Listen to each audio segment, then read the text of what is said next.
कृष्ण आज जानकारी लेकर आए धन संबंधित व्यवस्था के ऊपर कि बहुत सारे लोग जीवन में मेहनत तो करते हैं, कई बार भाग्य ऐसा साथ देता है कि उनको कोई अच्छी नौकरी मिल गई और उनकी सैलरी अच्छी खासी हो गई। ऐसे बहुत सारे लोग बताते हैं जो हमसे जुड़े हुए हैं, वो बताते हैं कि भाई हमने देखो कितने कम में शुरुआत की थी, आज हमें 50,000 रुपये महीना मिल रहा है या 1 लाख या 1.5 लाख रुपए महीना मिल रहा है, लेकिन अब हमारे समझ में नहीं आता कि हम करें क्या। तो हमने कई बार समझाया है लोगों को कि देखिए, एक अच्छा जीवन जीने के लिए अगर आप अपने जीवन को सफल करना चाहते हैं तो एक बात को ध्यान रखना कि आप सिर्फ अपने जीवन में मेहनत ही ना करते रहो, आपको फल भी भोगने का समय मिलना चाहिए।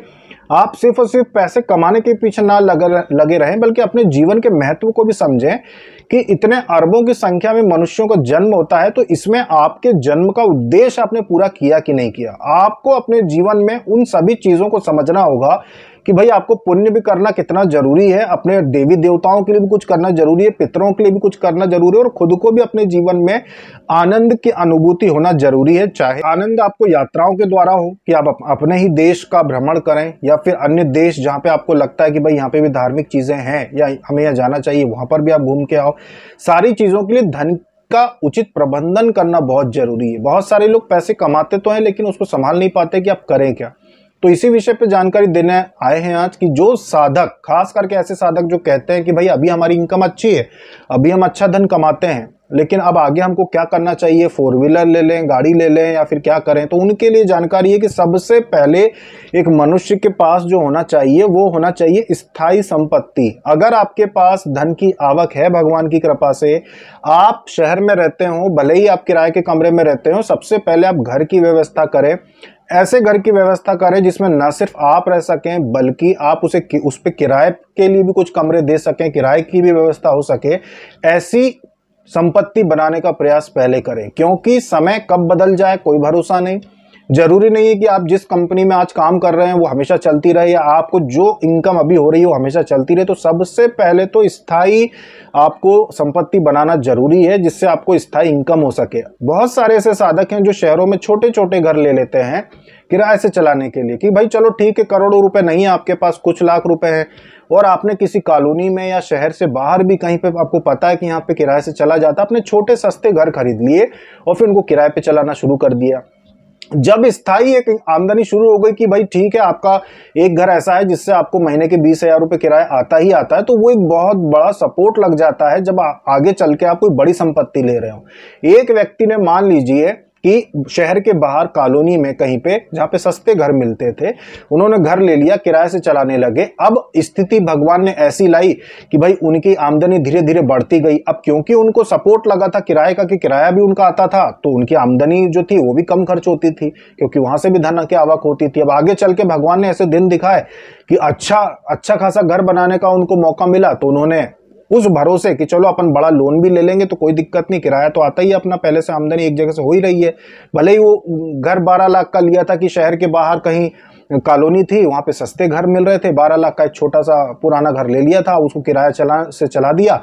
अब उसमें 20,000 रुपये महीने किराया आता था। अब शहर में कोई बड़ा लोन ले लिया, किस्त आ गई 30, 40, 50 हजार की, उसमें वो भी सहारा मिल गया। साथ में जो नया घर खरीदा उसमें भी किराए की और व्यवस्था देख ली कि चलो कुछ नहीं तो इसमें दो रूम अपन किराए से चला देंगे, उससे भी आमदनी हो जाएगी। तो इतनी आमदनी हो जाए कि लोन की किस्त जो है वो किराए से चली जाए, अपनी जेब से 5-10 हजार मिलाने पड़े, बाकी जो है किस्त है वो किराए से चली जाए। तो इस प्रकार से जो स्थायी संपत्ति लोग बनाते हैं, उन लोगों को जीवन में बहुत सारी चीजों की समस्या नहीं होती। ऐसे बहुत सारे लोगों को हम व्यक्तिगत तौर पे जानते हैं जिन्होंने अपने जीवन में यही किया कि जब वो शहर में आए, किराए से रहना शुरू किया, कोई इतना कोई बैकग्राउंड अच्छा नहीं था उनका घर से, उसके बावजूद उन्होंने ये किया। हमने देखा उनको ये करते हुए कि उन्होंने पहले सस्ते घर ले लिए, किराए से चलाना शुरू कर दिया।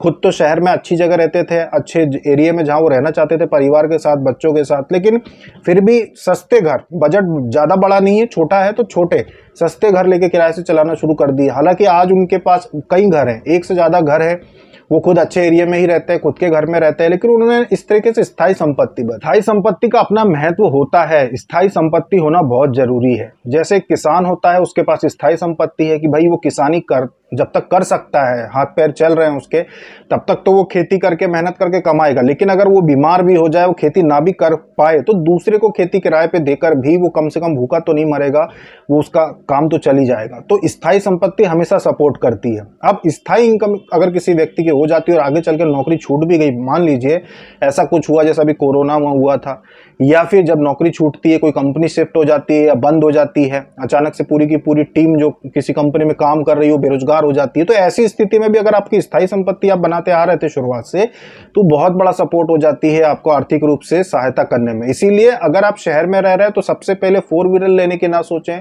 वाहन खरीदने की ना सोचें, ज्वेलरी खरीदने की ना सोचें, कुछ बड़ा खर्चा ना करें। सबसे पहले घर की व्यवस्था करें।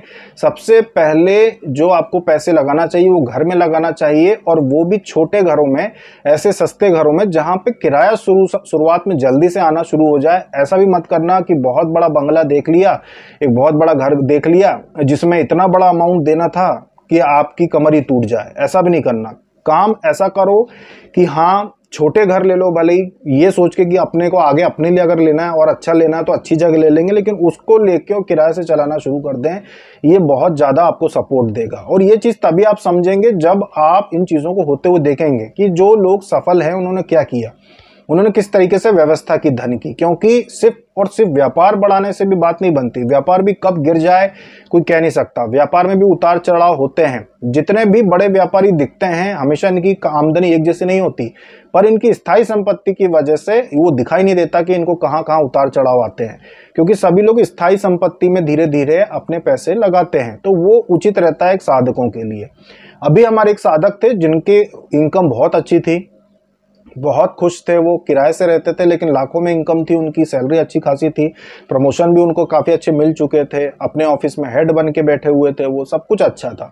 फिर अचानक से ये हुआ उनका कि भाई कोरोना के समय पे उनकी कंपनी जो थी वो बंद हो गई। कंपनी बंद हुई तो इतने लोगों की सैलरी एक कंपनी का मालिक दे नहीं सकता था, क्योंकि बहुत सारे वहाँ पे एम्प्लॉय काम करते थे, सबकी सैलरी देना उसके बस में नहीं था कि काम बंद करके वो दे सके, क्योंकि सैलरी जो जितने भी अच्छे मैनेजर लेवल के थे सभी की लाखों में सैलरी थी। बंद हो गई। बंद हुई तो इन्होंने क्या क्या किया था कि स्थायी संपत्ति में पैसे लगाए नहीं थे। इन्होंने अच्छी 4 व्हीलर ली, इन्होंने अपना लाइफ स्टाइल बहुत अच्छा स्टैंडर्ड रखा, महंगे जूते, महंगे कपड़े, सब कुछ बिल्कुल टिप टॉप रखा, लेकिन इन्होंने पैसे को स्थायी संपत्ति में यानी ऐसी जगह नहीं लगाया जहां से कि इनको रेगुलर इनकम हो सके। अब विश्वास नहीं मानेंगे आप कि इनकी हालत ऐसी हो गई कि इनको इनकी 4 व्हीलर बेचते बेचते ये बचे, मतलब कि उसको भी बेचने की नौबत आ गई खाने के लिए, कि खाएं क्या, किराया भी तो देना है। ये स्थिति आ गई। जोड़ा कुछ था नहीं, जो पैसे एफडी में थे उसमें इतना रिटर्न आया नहीं। समय के अनुसार महंगाई इतनी हो गई कि जब इन्होंने सोचा कि चलो, जब इनको समझ में आया कि हाँ स्थायी संपत्ति में पैसे लगाना चाहिए, तो जो रकम इन्होंने जोड़ी थी बैंक में वो बहुत छोटी सी हो गई कि भाई इतना ज़्यादा महंगाई बढ़ गई है और मैं तो पिछले 10 साल से सोचा ही नहीं खरीदने के बारे में। अगर ये पैसे तो थे मेरे पास, जितने में आता है घर, एक घर आता है, पैसे तो थे, मैंने खरीदा ही नहीं, मैंने बैंक में बना एफडी बना के रखे पैसे की, और देखो आज महंगाई कितनी बढ़ गई। मतलब फिर उनको एहसास हुआ कि उन्होंने पैसे का सही उपयोग नहीं कर पाए।